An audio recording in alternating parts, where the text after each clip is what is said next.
Good morning. This is the Great Basin Fire Potential Briefing for Thursday, June 11th. See diminishing winds, cooling temperatures, but staying dry the rest of this week. Our concern is some thunderstorms with fairly little precipitation over some of our drier southern areas. Our fuel danger has increased significantly due to the past week's warming and drying, and this trend continues. We're going to see a lot of areas reaching the 90th to 97th percentile on their fuels by early next week. And we have no significant impacts in the short term, locally breezy conditions, but not really super strong winds on Friday. But we do see some mid-level moisture coming in on Saturday, and our computer models have been consistent with firing up some scattered thunderstorms with very little rain, especially for some of the higher terrain in far southern Utah, the Arizona Strip, and we'll have to see maybe adjacent to Nevada. So that's our big concern. We had some lingering precipitation showers in our northern areas, very light precipitation, just a couple of strikes in our northeast Utah corner. Overall, it's been very dry the past 7 days. In most areas except for the north. And looking overall at our fire activity, a couple of fires popped up, a larger one here in eastern Utah, but overall nothing really that crazy yet. Our drought conditions continue to highlight the southern and even central areas the most. And our fine fuel moisture, the 10-hour fuels, again, most critical in southern and eastern areas, but this area has been getting a bit larger each day, and that trend will continue. ERC point map shows a lot of areas. These orange areas are 90th to 97th percentile already.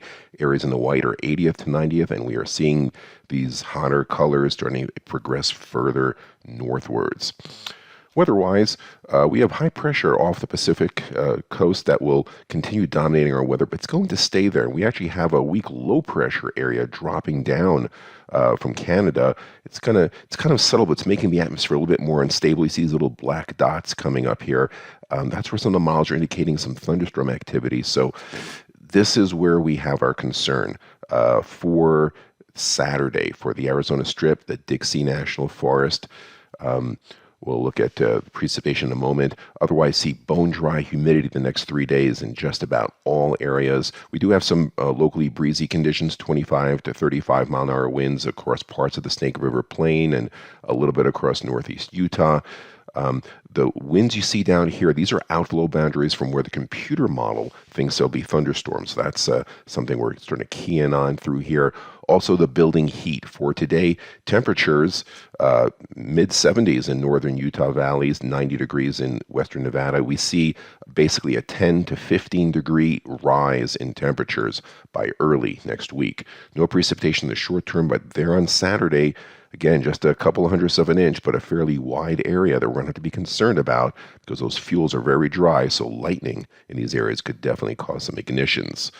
On Sunday, we continue with that high risk for the Dixie and Fish Lake areas.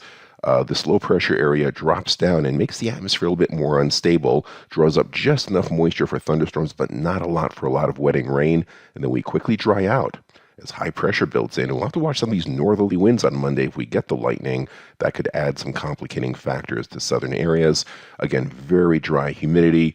Winds Monday coming out of the north. If we have the lightning Saturday, we could have 15 to 25 mile an hour winds driving some of that new fire activity. So we'll see how that all plays out.